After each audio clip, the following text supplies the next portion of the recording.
ایک صاحب نے سوال کیا ہے کہ کیا حضور صلی اللہ علیہ وسلم بشر تھے؟ جی، حضور صلی اللہ علیہ وسلم بشر تھے۔ قرآن کریم کی کئی آیات میں بہت وضاحت کے ساتھ بالکل واضح الفاظ میں قل انما انا بشر مثلکم،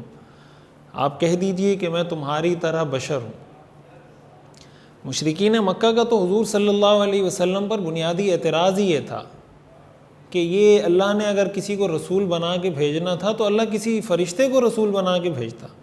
ہم جیسا ہم میں سے کسی انسان کو اَأُنزِلَ عَلَيْهِ الذِّكْرُ مِن بَيْنِنَا،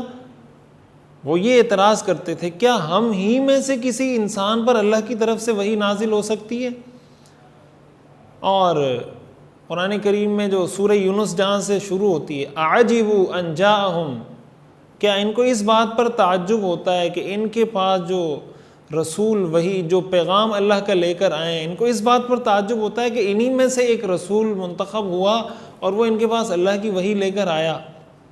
تو جو کافروں کا، مشرکین کا جو بنیادی اعتراض تھا رسول اللہ صلی اللہ علیہ وسلم پر، اور جس کو بلکہ سارے انبیاء کے بارے میں جو ان کو ایک عجیب محسوس ہوتا تھا، وہ جو کہتے تھے نا کہ ما لہذا الرسول یأکل الطعام ویمشی فی الاسواق، کہ یہ کیسا رسول ہے جو کھانا بھی کھاتا ہے، بازاروں میں خرید و فروخت بھی کرتا ہے، بازاروں میں بھی گھومتا ہے۔ یہ تمام انبیاء کی امتوں کا ایک مشترکہ اعتراض رہا ہے اپنے رسولوں پر کہ رسول کو تو کوئی ایکسٹرا آرڈینری پرسنالٹی ہونا چاہیے، اور رسول انسانوں میں، بشر میں ظاہر ایکسٹرا آرڈینری پرسنالٹی ہوتی ہے رسول کی شخصیت، لیکن جنس کے اعتبار سے وہ بشر ہی ہوتے ہیں، انسان ہی ہوتے ہیں۔ تو ان کو اس چیز پر اعتراض ہوتا تھا کہ ہم بھی کھانا کھاتے ہیں، رسول بھی کھانا کھاتے ہیں، ہماری بھی ضروریات ہیں، بازار جاتے ہیں، کچھ چیز خریدتے ہیں، کچھ بیچتے ہیں، رسول بھی یہی کرتے ہیں۔ اور جو قرآن کریم میں اللہ تعالیٰ نے 15ویں پارے میں جو تفصیل ہے نا، جو مشرکین اعتراض کرتے تھے کہ لولا انزل الیہ ملک اور او یکون لہ بیت من زخرف او ترقی فی السماء ولن نؤمن لرقیک حتی تنزل علینا کتابا نقرأ، اور قرآن کریم میں جو اللہ نے فرمایا وَلَوْ أَنَّنَا نَزَّلْنَا عَلَيْهِمُ الْمَلَائِكَةَ، وہ جو ساری آیات یعنی قرآن کریم میں اس موضوع کو بہت تفصیل سے بیان کیا ہے۔ ہاں، اتنی بات ہے کہ رسول اللہ صلی اللہ علیہ وسلم بشر تھے، لیکن آپ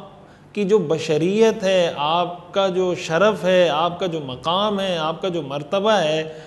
وہ بے مثال ہے، وہ بے نظیر ہے۔ آپ جیسا کوئی شخص دنیا میں نہ تھا، نہ ہے، نہ آ سکتا ہے۔ یہ ایک الگ موضوع ہے، ایک الگ بات ہے، لیکن فی نفسی جنس کے اعتبار سے آپ صلی اللہ علیہ وسلم بشر تھے، انسان تھے، اور اس چیز کو قرآن کریم نے جگہ جگہ واضح کیا ہے۔ باقی حضور صلی اللہ علیہ وسلم کی شخصیت کو اگر نور قرار دیا گیا ہے تو نور قرار دینے کا مقصد آپ ہدایت کا نور تھے، آپ ہدایت کا منبع، ہدایت کا سرچشمہ، ہدایت کا مرکز۔ دنیا میں جو ہدایت پھیلی، جو علم کی روشنی پھیلی، جو ہدایت کی روشنی پھیلی، وہ حضور صلی اللہ علیہ وسلم سے پھیلی، آپ کی شخصیت سے پھیلی۔ تو علم کو جیسے نور کہا جاتا ہے اور جہالت کو تاریکی اور اندھیرا کہا جاتا ہے، اس لیے کہ اس سے علم سے روشنی پھیلتی ہے، لوگوں میں شعور آتا ہے، لوگوں میں سمجھ بوجھ آتی ہے۔ تو رسول اللہ صلی اللہ علیہ وسلم تو علم کی بنیاد رکھنے والے ہیں، وحی کا آغاز اقرأ سے ہوا ہے۔ تو حضور صلی اللہ علیہ وسلم جنس کے اعتبار سے، اپنی ذات اور شخصیت کے اعتبار سے بشر ہیں، اور اپنے کام، اپنے مرتبے اور اپنے علم، آپ سے جو ہدایت کا مرکز، منبع، سرچشمہ آپ کو بنایا گیا، تو اس اعتبار سے کہ آپ کو اللہ تعالیٰ نے نور بھی بنایا، کہ آپ ہی کے ذریعے اللہ تعالیٰ نے ساری دنیا کو منور کیا۔ تو اتنی بات طے ہے کہ رسول اللہ صلی اللہ علیہ وسلم بشر تھے اور انسان تھے۔